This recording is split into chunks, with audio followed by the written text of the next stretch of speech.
One word, just one word, spoken by an Egyptian slave woman, alone in the desert, around 2000 BC. She has just named God. She is the only person in the entire Bible ever granted that right. Her name is Hagar, and history made her a slave twice over. What follows is not some pious legend polished by centuries of sermons. It is a record in 3 case files, the name a slave woman gave to God, the promise identical to Abraham's that she received alone in the middle of the desert, and the entire nation that, to this day, claims descent from her. You are about to see the exact text as it appears in the book of Genesis. You are about to hear the quotation that few catechisms dare to read in full. And you are about to understand why a woman who saw God face to face vanished from collective memory, while a man who merely heard a voice became the father of 3 religions. If you're watching this, it's probably not by chance. What you're about to hear has been kept out of reach, watered down into footnotes, for solid institutional reasons. Today, the file is being opened. Hot sand under sandals, a dry wind whistling between tents made of goat skin, the smell of sour milk and animals. Abraham's camp, somewhere between Shechem and Hebron, on the edge of the Negev. That is the setting. 1 family, 2 women, and a promise about to turn everything upside down. Sarah cannot have children. According to a custom attested in the tablets of Nuzi and in the Code of Hammurabi, a barren wife could give her servant to her husband in order to obtain descendants through her, descendants who would legally remain her own. Sarah chooses Hagar, an Egyptian slave woman, brought back from Egypt under circumstances the text never fully explains. Hagar conceives, and something breaks. The biblical text does not soften it. The moment she knows she is pregnant, Hagar looks at her mistress with contempt. Humiliated, Sarah complains to Abraham. Abraham answers with a line that has spilled a great deal of ink over the centuries. Your servant is in your hands. Do to her whatever seems good to you. Sarah then mistreats her. That is the word used in the Hebrew text. The verb used, anah, is exactly the same one later used to describe the oppression of the Hebrews enslaved in Egypt. An Egyptian slave woman, broken by the very word that will later describe the enslavement of an entire people. Not a translator's coincidence, a choice. Hagar runs away, alone, pregnant, unprotected, heading into the wilderness of Shur, the road back toward Egypt, the one she may have known since childhood. Imagine what a woman alone would feel in that situation. Sand scraping at bare feet, heat warping the horizon at the end of the day. No landmarks, no tent in the distance, no familiar face. A fear with no clear shape to it. Not the fear of immediate danger, but the slower, more corrosive fear of vanishing into the sand and no one ever knowing. How many of us have ever run from something unbearable without knowing where to go, driven by the simple instinct to keep walking, and at some point found ourselves completely alone, face to face with ourselves? It is in that state of exhaustion that the biblical story finds her, beside a spring on the road to Shur, between Kadesh and Bered. An angel of the Lord finds her by that spring and asks her a direct question. Hagar, servant of Sarai, where have you come from and where are you going? She answers without hesitation, I am fleeing from Sarai, my mistress. The angel orders her to go back and submit to her mistress. Then comes a promise, and this is where the text becomes explosive. I will multiply your descendants so greatly that they cannot be counted. This is not a casual word of comfort tossed to a distressed servant. It is, almost word for word, the very formula Abraham himself received in the previous chapter, when God promised him descendants as numerous as the stars. The same promise. To a man, a patriarch, a landowner, and to an Egyptian slave woman, alone, landless, known only by her status. Hold on to that symmetry. It comes back later, and it changes everything. Then Hagar does something that neither Abraham, nor Isaac, nor Jacob, nor Moses will ever do anywhere in the biblical text. She names God. You are El-roi. You are the God who sees me. Genesis chapter 16, verse 13, spelled out plainly. Not a commentator's paraphrase, the Masoretic text itself. Not a passing poetic phrase, not a vague plea cast into the void. A proper theological name given to the divine by a slave woman, alone, pregnant, at the edge of a well. A slave, a woman alone, the first to name God. Throughout the Hebrew Bible, patriarchs speak to God, hear him, obey him, sometimes even bargain with him. Jacob, after his night of struggle, names a place, Peniel, the face of God, but he never names God himself. Moses, at the burning bush, asks for his name, and it is God who answers, God who names himself. Here, it is the exact reverse. A foreign servant gives a name to the divine, and that name enters the sacred text without a single voice, anywhere else in the book, rising to challenge it. The place itself still bears the mark of that moment. The text makes it clear. The well is given a name, Beer-lahai-roi, the well of the living one who sees me. That place name does not disappear after this episode. It shows up again later in Genesis, mentioned as a real location, a point on the map, between Kadesh and Bered in the Negev. A place that other figures in the story will know and visit after her. Remember the name of that well. It is not finished mattering in this story. What has just happened in that exact place should have been enough to make Hagar a central figure in the religious memory of the West.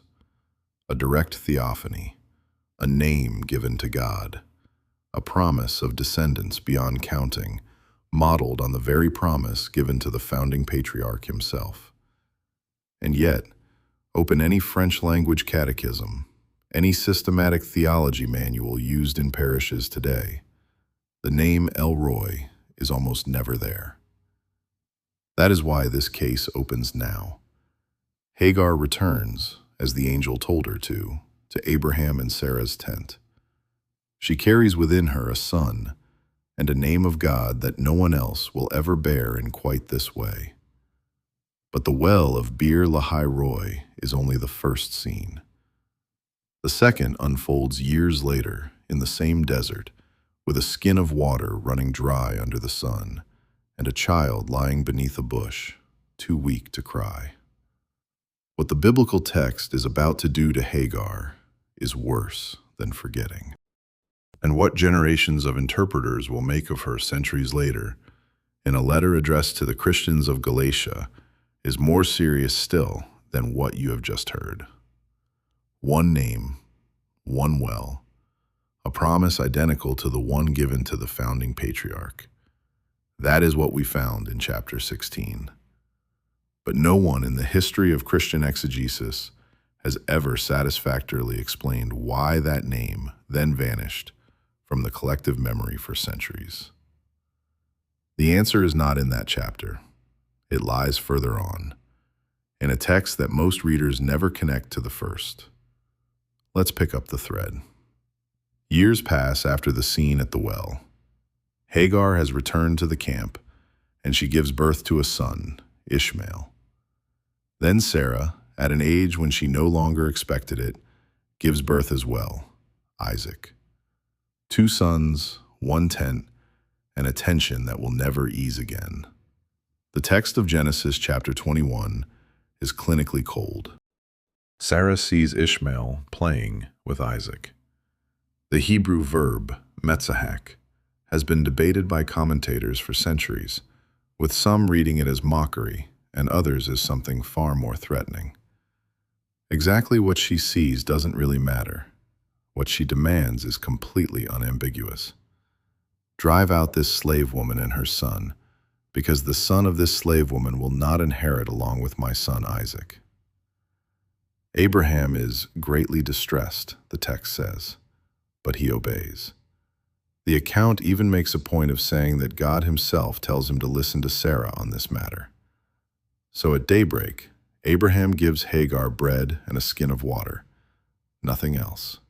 No gold, no servant, no livestock. He sends her away with her son into the wilderness of Beer-sheba. Let's pause for a moment on that skin of water, because its size determines everything that follows. In the Bronze Age Near East, a travel skin made of tanned goat skin would hold, at best, enough to last a day, maybe two, in mild weather. Far less under the direct summer sun of the Negev. This is not a survival supply. It's a reprieve. Abraham does not give Hagar enough to reach a town, an allied clan, or a water source marked out in advance. He gives her enough to last until, one way or another, the problem resolves itself, through death or through a miracle. The Hebrew text mentions no pack animal, no guide, no clear direction. A woman and a teenage boy, on foot, in one of the driest regions in the area, with a single water skin between them and dehydration that, at that latitude, usually kills in less than 3 days. That detail, which most pious readings glide past without stopping, changes the entire nature of the scene. This is not a simple dismissal. It is a calculated abandonment, made to look, in the eyes of the camp, like a decision without direct violence. What follows is one of the most heartbreaking scenes in the entire biblical text. The water in the skin runs out. In that region, the sun shows no mercy. The child, weakened, can no longer stand. Hagar lays him down under a bush and moves away. The text gives the distance, about a bow shot, because she does not want, as she says, to watch him die. She sits down, turns her back, and weeps. Any parent recognizes this scene in their gut before they even understand it in their head. That total helplessness in the face of a child's suffering when you can no longer protect them. That moment when you choose to look away simply because you no longer have the strength to keep watching. It is at that exact moment, on the edge of complete collapse, that the text brings in an angel once again. The angel hears the child's voice, not Hagar's, the text makes a point of saying, but the boy's own voice. Then God opens Hagar's eyes, and she sees a well she hadn't noticed before. She fills the skin and gives her son water to drink. The two of them survive. The text adds that Ishmael grew up in the wilderness of Paran, became an archer, and that his mother chose an Egyptian wife for him. One last detail that closes the circle on his identity. Egyptian to the very end. Twice saved by direct divine intervention, twice named in a moment of absolute survival. And it is precisely this second rescue, this scene of agony and deliverance, that the Apostle Paul will choose to turn into something entirely different centuries later. That is why the name El-roi fades from collective memory. This was not an accidental forgetting. It was a replacement. A different reading came and covered over the first one. And this new reading is no longer interested in what Hagar saw or named by the well. If this reconstruction surprises you as much as it surprised me when I went back through the text verse by verse, tell me in the comments. I want to know how many of you are discovering this scene from chapter 21 for the first time. And if this investigation feels solid to you so far, A quick like really does help it reach beyond this one screen. Before we open the second file, a word about how it was verified. I wanted to go back beyond modern translations to the very first commentators who took Paul's text and turned it into a lasting doctrine. In the 3rd century, Origen devoted several homilies to this allegory in Galatians. His reading already insists on a spiritual hierarchy between the two women, far beyond what Paul literally writes. Later, John Chrysostom takes up the same passage in his own homilies on the Epistle and pushes it even further. Hagar is no longer just a symbol of the law. She becomes the very image of what must be rejected in order to reach grace. In the hundreds of pages from these two authors that have come down to us, neither of them ever goes back to the text of Genesis to mention the name El-roi, the well, or the angel who saves the child under the bush. The woman of the desert has completely disappeared behind the symbol Paul created, and his successors only made it denser, generation after generation. Now let us open the second file. This one is no longer found in Genesis, but in a letter, Paul's epistle to the Galatians, chapter 4, verses 21 through 31. Paul is writing to a Christian community in crisis, torn between two interpretations of Jewish law. To settle the matter, he doesn't quote a teaching of Jesus. He quotes Hagar and Sarah. But he doesn't invoke them as people. He rereads them as symbols. Here's what he writes, almost word for word. Abraham had 2 sons, one by a slave woman and the other by a free woman. The son of the slave woman was born according to the flesh. The son of the free woman was born through the promise. And Paul adds bluntly, these are 2 covenants, one from Mount Sinai, bearing children for slavery, and that is Hagar.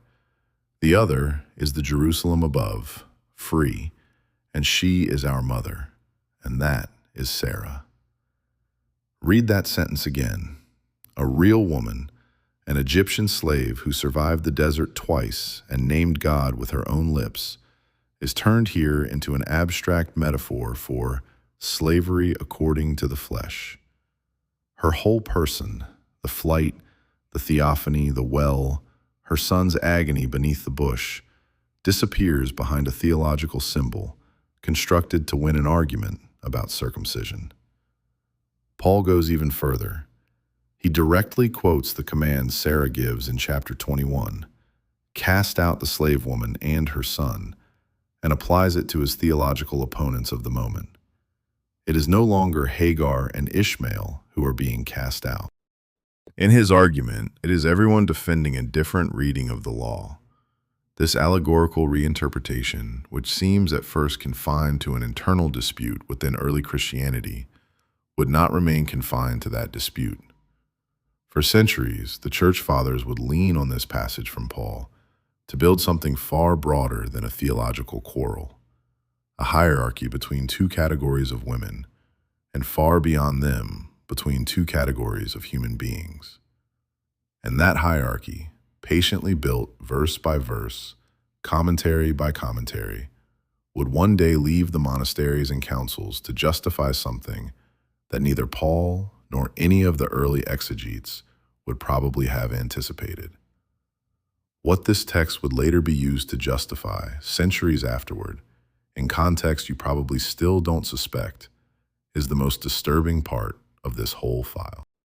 But before we get there, one simpler question remains, and no one, in the patristic commentaries I've been able to consult, seems willing to answer it directly. Why does Sarah keep her proper name in Paul's text, while Hagar is reduced to nothing more than a generic servant, a concept, a shadow? That question leads us straight into what comes next. And what comes next is stranger still than everything you've just heard. Here is final block number 3. Let's pick up exactly where we left off. Paul has just turned Hagar into a symbol of slavery according to the flesh. The church fathers, though, aren't going to repeat that line once and then move on. They're going to dig into it, sermon after sermon, generation after generation, until it becomes a full doctrine about the very nature of two categories of human beings. Before Origen, there was already Philo of Alexandria, a Hellenized Jewish thinker writing nearly 2 centuries earlier. Philo reads Hagar as the figure of enkyklios paideia, preparatory learning, general education, everything one studies before reaching true wisdom, and Sarah as arete itself, virtue brought to completion.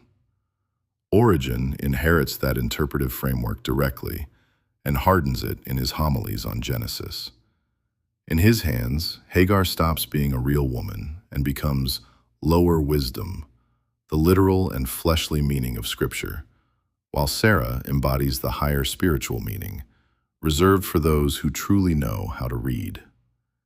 He goes even further in another passage, where he sets Ishmael, born according to the flesh, against Isaac, born through the promise, a distinction he borrows word for word from Paul, but extends far beyond its original setting. With Origen, that contrast becomes a general hermeneutic principle. Everything tied to the body, desire, and the literal meaning falls on the side of Ishmael and his mother. Everything tied to the spirit, the promise, and the hidden meaning falls on the side of Isaac and Sarah. A binary framework then applied to broader and broader readings of Scripture.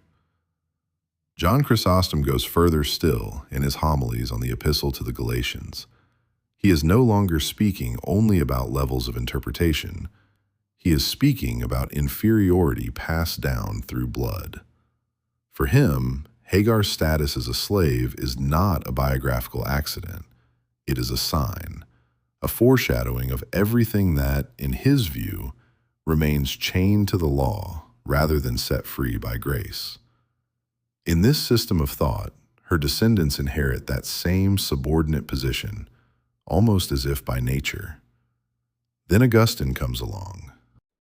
In several of his sermons, and in the pages he devotes to this passage in Galatians, he takes up the contrast between Hagar the slave and Sarah the free woman to build something far larger than a biblical commentary, an entire theology of election.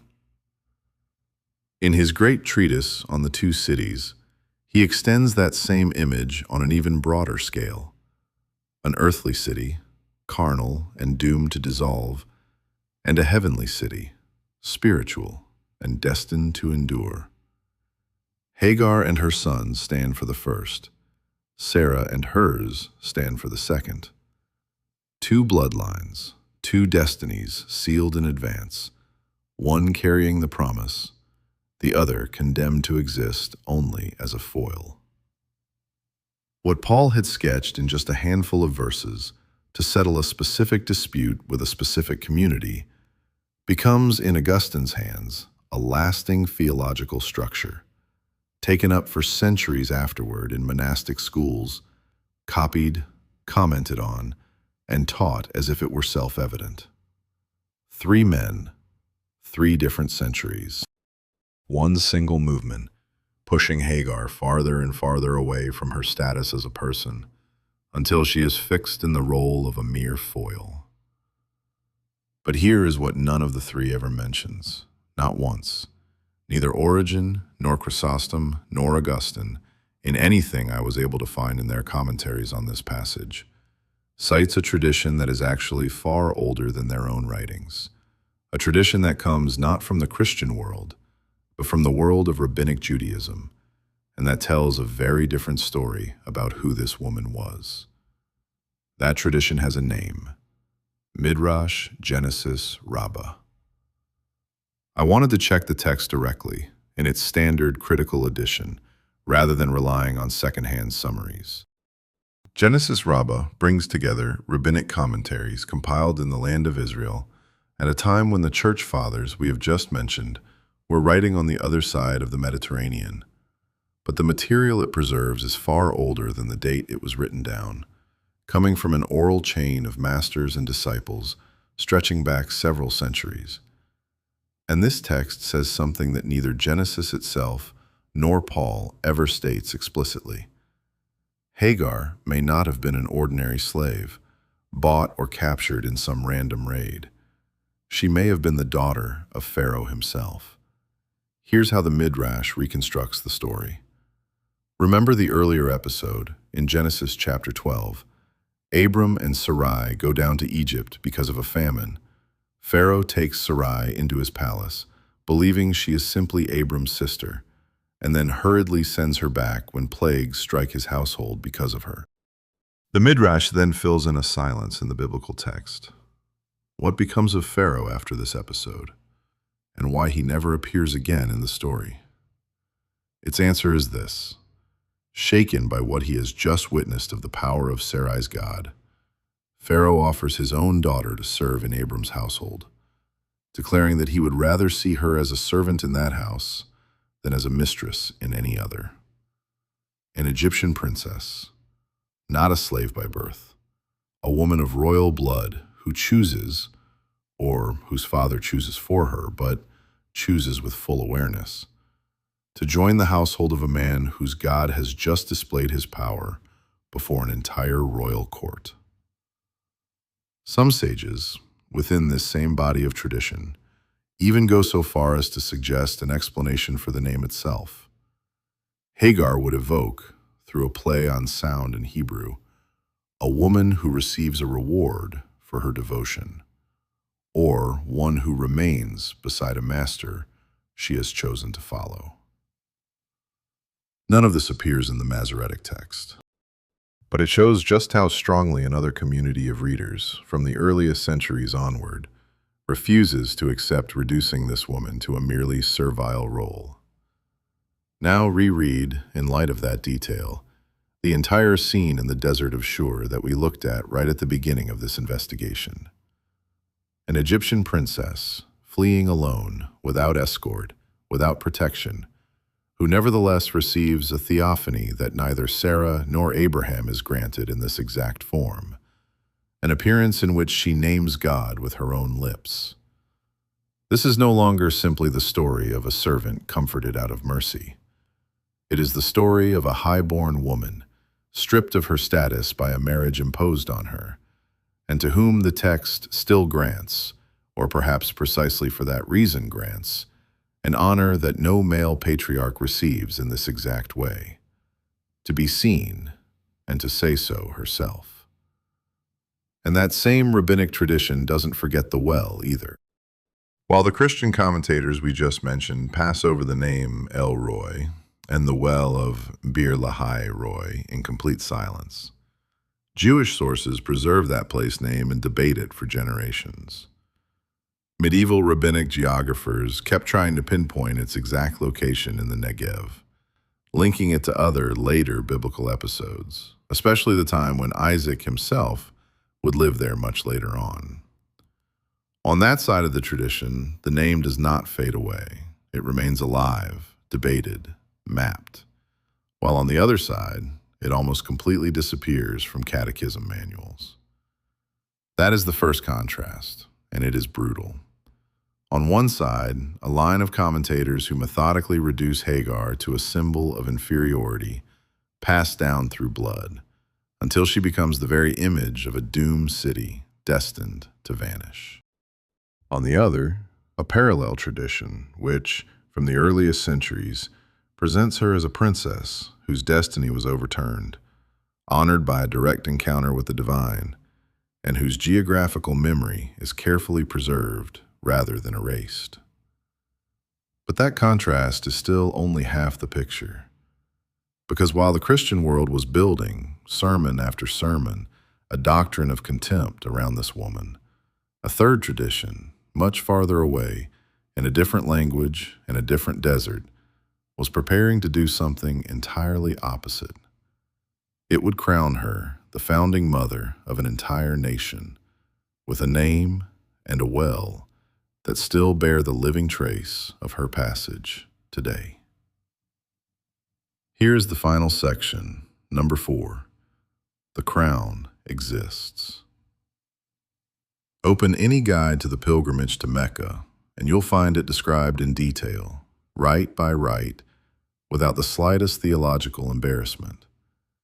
In Islamic tradition, this same woman bears another name, Hajar, and holds a very different place. She is not a slave whose trace is erased. She is the mother of Ishmael, the acknowledged ancestor of the Prophet Muhammad, the founding figure of a lineage that then runs through the whole history of Islam.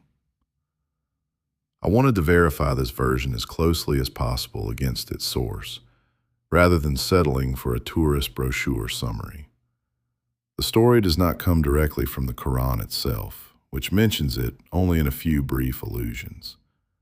It comes mainly from a detailed hadith, transmitted in particular in the collection of Bukhari, one of the most rigorously authenticated collections of prophetic traditions in Sunni Islam, originally reported by a companion of the Prophet named Ibn Abbas. So this is not some drifting folk legend.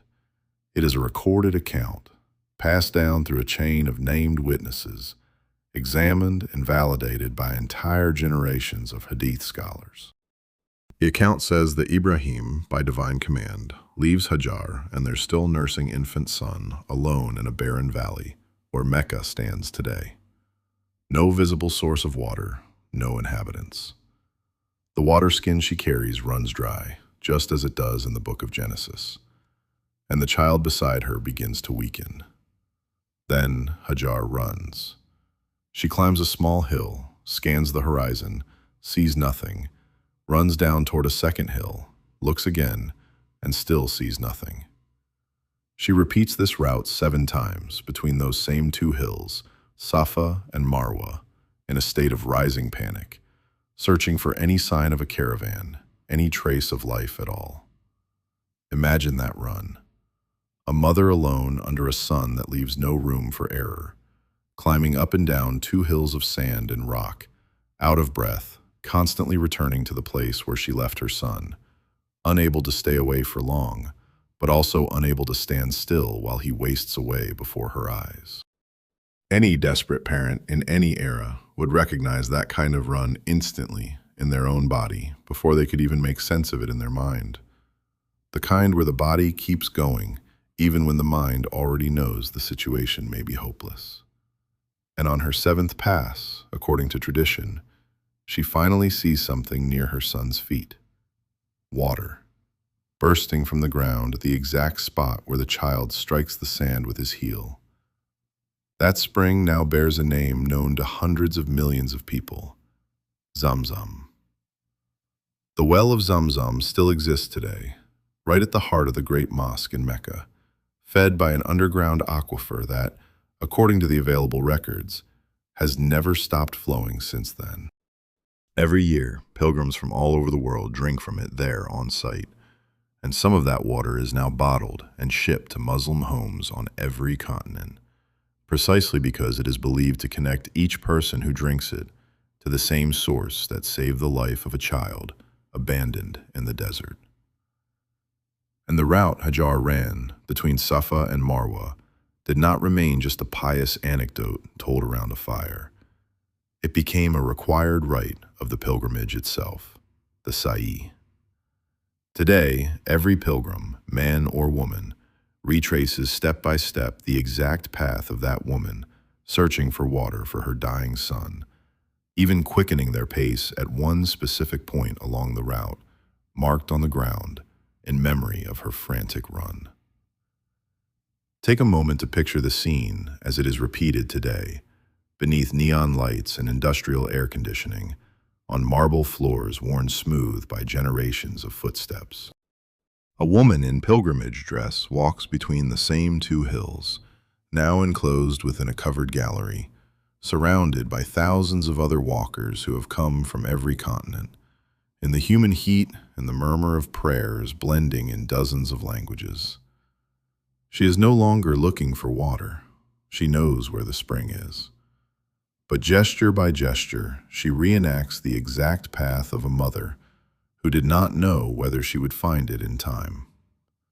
What this modern woman carries, without always naming it, is a question that silently passes through millions of people every year.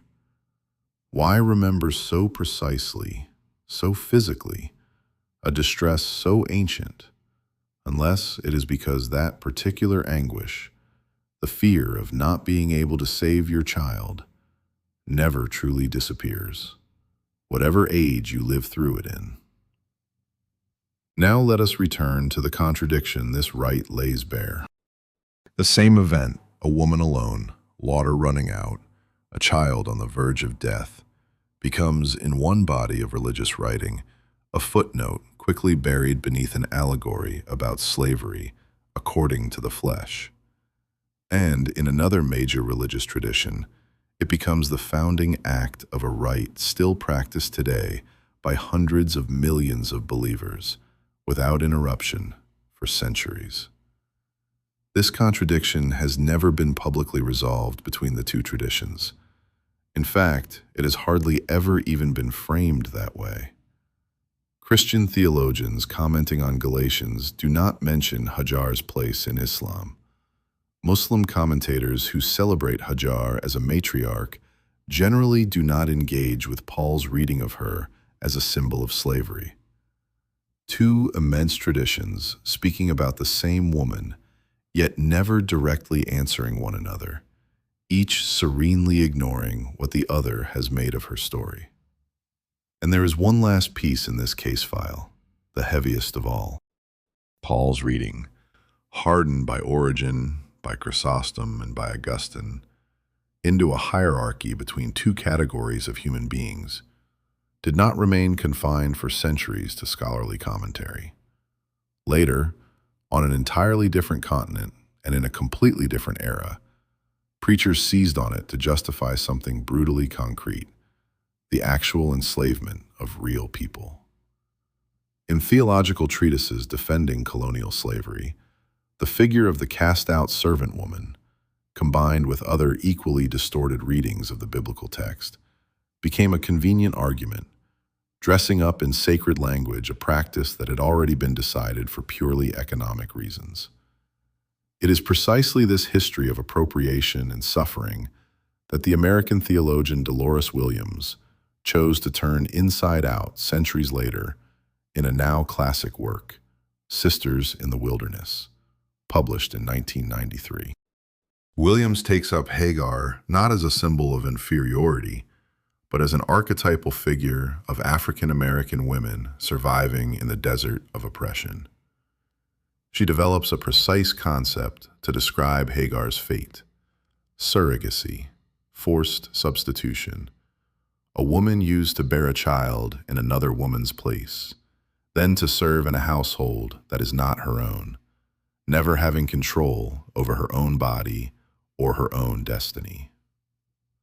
Williams sees in this forced substitution a direct echo of what generations of African American women endured under slavery, likewise compelled into forms of reproductive and domestic substitution in service of families who legally owned them.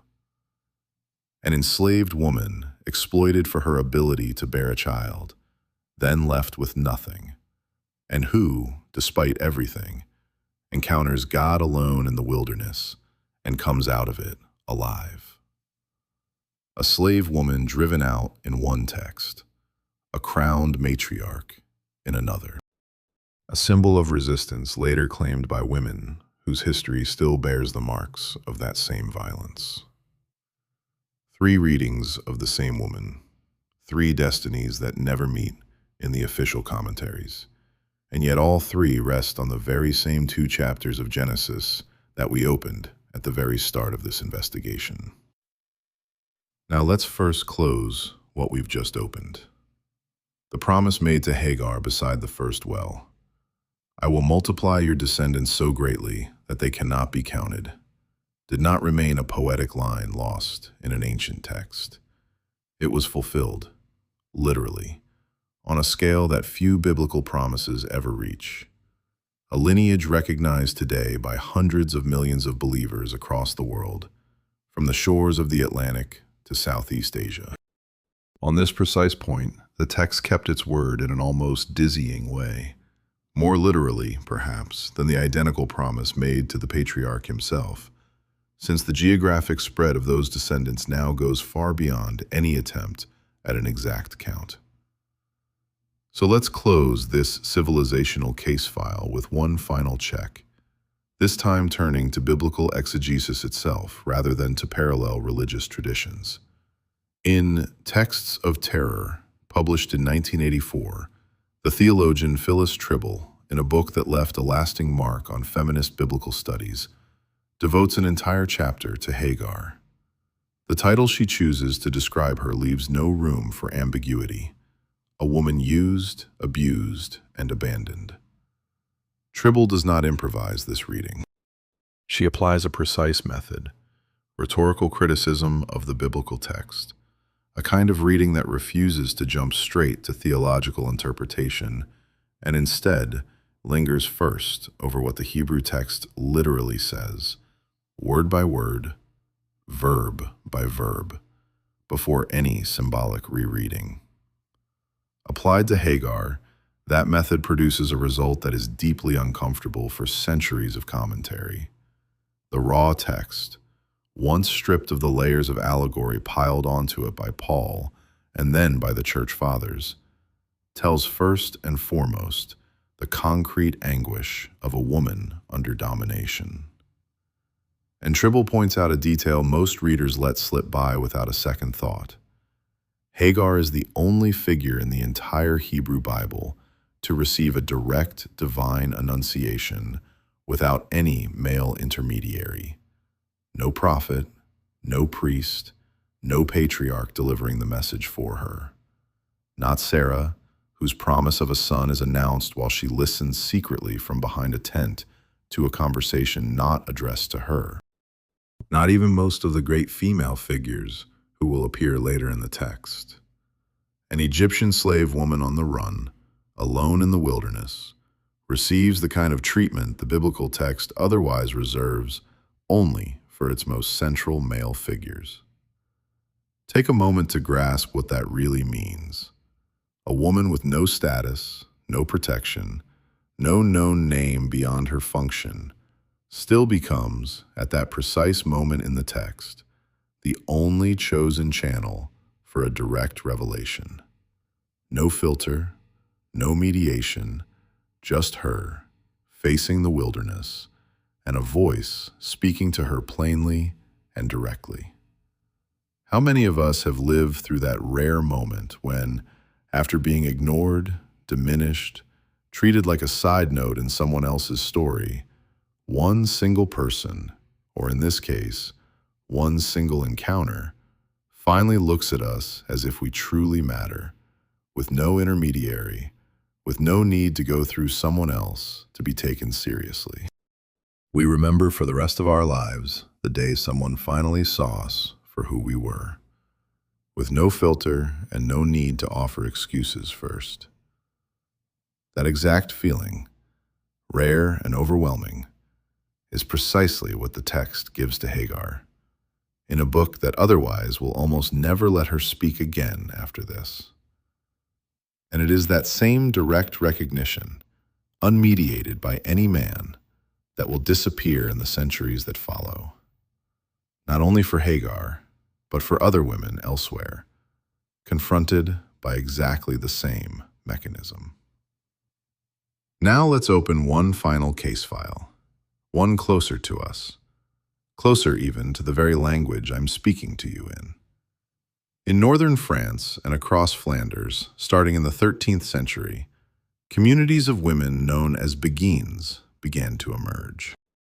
Neither cloistered nuns nor married women, they lived together in urban compounds called beguinages, worked with their hands, spinning, lace-making, caring for the sick, prayed together, and above all, claimed direct access to the divine through contemplation and mystical love, without depending on a confessor, a bishop, or a male religious order to validate their spiritual experience. The movement spread quickly. Dozens of beguinages appeared in the towns of northern France, Flanders, and the Rhine Valley, bringing together women from every social background who chose this path instead of marriage or the traditional convent. This spiritual independence quickly alarmed the church. The best documented example remains Marguerite Porete, a Beguine from Hainaut and the author of a treatise titled The Mirror of Simple Souls, in which she describes a soul reaching union with God through love alone, so completely that, in her view, it moves beyond any need for sacraments or church intermediaries. Summoned, tried, and ordered to recant, she refused to deny what she had written. She was burned in public in Paris for heresy. And the affair did not end with her death. Soon afterward, a church council convened in Vienne officially condemned the Beguine way of life as a whole, accusing these women of debating theological matters reserved for the clergy and claiming a spiritual perfection that no longer required the guidance of the church. The target was no longer one isolated woman, but an entire movement of autonomous women whose very existence came to be seen as suspect. Some communities nevertheless survived, quietly, by agreeing to fall into line and place themselves under the authority of the male clergy, at the cost, precisely, of the direct spiritual independence that had given them life in the first place. Hold on to that mechanism, because century after century, it is the very same one we have just taken apart in Hagar's story. A woman enters into a direct relationship with the sacred without any male authority validating it in between. That direct relationship is seen not as a gift to be celebrated, but as a danger to be contained. The institution cannot deny the experience itself. The text of Genesis cannot be rewritten, and Marguerite Porete's treatise really did circulate and convince readers. So the institution does something else. It shifts the meaning. Hagar becomes an allegory of slavery. Marguerite Porete becomes a dangerous heretic who must be silenced for good. In both cases, it is not the event that is erased. It is its authority that is neutralized, turned back against the woman who lived it. Even today, something of those beguinages still remains. Silent courtyards, low houses gathered around an enclosed garden, preserved in several cities in Belgium and northern France, some of them listed as World Heritage Sites. People go there to look at the stones, to read carefully neutral plaques about a medieval women's way of life, and rarely about what was really at stake within those walls, an attempt at female spiritual autonomy, actively crushed. Like the well of Beer-lahai-roi, preserved by one tradition and nearly erased by another, these places survive in stone, while the meaning of what happened there slowly fades from memory. That is the thread that links across centuries, languages, and entirely different religions. An Egyptian slave woman in a Near Eastern desert, and a mystic from Hainaut on a Parisian stake. Stripping a female figure of her direct relationship with the sacred, then recasting her as a merely passive subject. A victim people pity without listening to, or a guilty woman they condemn without hearing her. The mechanism does not change. Only the costume changes, from one century to the next, from one religion to another. Before we close this file, only one final question remains to be asked, the most unsettling of all, the one that neither Genesis, nor Paul, nor the Beguines are quite enough to resolve. So let us close this file where it began, with the question of who, exactly, has the right to decide the meaning of a life like this. No council in the entire history of Christianity has ever formally ruled on Hagar's theological status. The great councils met to settle the nature of Christ, the makeup of the biblical canon, the question of grace or the sacraments, never to pronounce on the fate of an Egyptian servant woman held up as an example in one of Paul's letters. She was never central enough to deserve an official debate, and that may be exactly what allowed her to escape any formal condemnation, but also any formal rehabilitation. No magisterial text has ever elevated her, nor has any officially condemned her. Even today, her fate depends on no once-and-for-all ruling. It simply depends on the religious tradition through which one chooses to read her. An allegory of bondage on one side, a founding matriarch on the other, and then a third body of texts, a figure of resistance. 3 readings, none of them ever settled, all built on the same 2 chapters of Genesis that we opened at the very beginning of this investigation. No one has ever had to answer publicly, once and for all, for that gaping contradiction. I'm not a trained theologian, an imam, or a rabbi authorized to decide between these competing readings, and I'm not claiming to become one in the space of a few minutes of video. What I have been able to do in this investigation is show you exactly what the texts themselves say. Genesis, the Epistle to the Galatians, the homilies of the Church Fathers, the Midrash, the Hadith of Bukhari, rather than impose some synthesis that would smooth over their disagreements. Because those disagreements are what tell the most interesting story. And honestly, I don't know which of these 3 readings would do the most justice to the real woman hidden behind all these layers of commentary. And I'm wary of anyone who claims to know with absolute certainty. And the name she was the first to speak, beside that well, is still largely absent from French language textbooks. I wanted to verify that point as carefully as the rest of this investigation.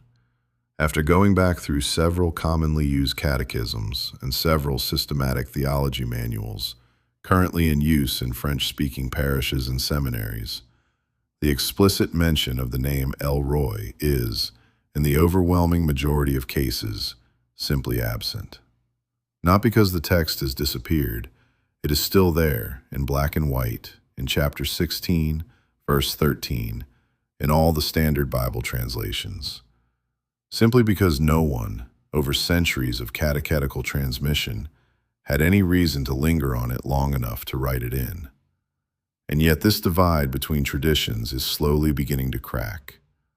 On the Muslim side, the Pakistani-American theologian Rafat Hassan was one of the first voices to hold up Hajar as an explicit model for Islamic feminist thought, stressing her courage, her chosen solitude, and her ability to act alone to save her son without waiting for help from any man.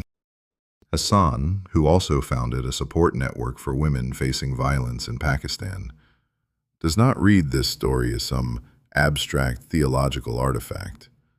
She draws from it a practical model for action, meant for real women today who are facing comparable kinds of vulnerability.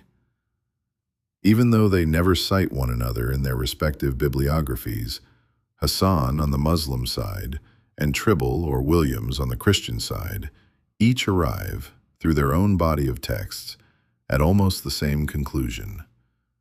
This woman deserves to be read for herself, and no longer merely as a warning figure or a pretext. Now, take a moment and look back at the path we've traced since the beginning of this investigation. The fear of a woman alone in the wilderness of Shur, with no certainty she will survive the night. The anguish of a mother watching her son grow weaker beneath a shrub, unable to save him herself, and unable either to look away for long. The quiet injustice of a text turned into a symbol of inferiority, century after century, by men who never had to bear that body or that condition. And finally, the admiration this woman commands in spite of everything. The only figure in the entire Hebrew Bible to receive a direct revelation with no male intermediary, and the woman whose foundational act is still physically reenacted today by millions of people every year. 4 emotions, 1 woman, and just 1 biblical text, barely 2 chapters long, to hold them all. So here's what we have established, verse by verse, source by source, without ever stating it this plainly until now. An Egyptian slave woman speaks the name of God with her own lips before Moses, before all the prophets who would later claim a direct encounter with the divine. That same woman receives, word for word, the promise of countless descendants that Abraham receives in the previous chapter. The very same formula, addressed to a servant and to a patriarch, with no distinction of status in the text itself. And that same woman, according to a major religious tradition now followed by hundreds of millions of believers, becomes the founder of an entire nation, with a well and a ritual that still physically bear the living trace of her run through the desert. 3 facts, never brought together in a single Western narrative, each one preserved separately by a different tradition, as if none of the 3 dared look the other 2 in the eye. The Christian world keeps the first fact buried beneath an allegory. The Muslim world celebrates the third without always returning to the first. And the academic world, only in the past few decades, is just beginning to bring all 3 together in a single act of reading. Hold on to this symmetry, promised from the very first chapter of this investigation. The same formula offered to a founding patriarch and to a runaway slave was never a quirk of translation or a careless scribe's mistake. Even at the time this text was set down, it was already a confession that the story recognized in this woman a dignity that centuries of readers would then methodically work to strip away. Think too of these wells, these places of stone that keep returning throughout this case file. Beer-lahai-roi, preserved in rabbinic memory and almost erased from catechisms. Zamzam, still flowing at the heart of Mecca. The silent courtyards of the beguinages, still standing in northern France. Stone never lies, and it does not erase easily. It is the stories told about these places that change, depending on who is holding the pen and on what that person once remembered.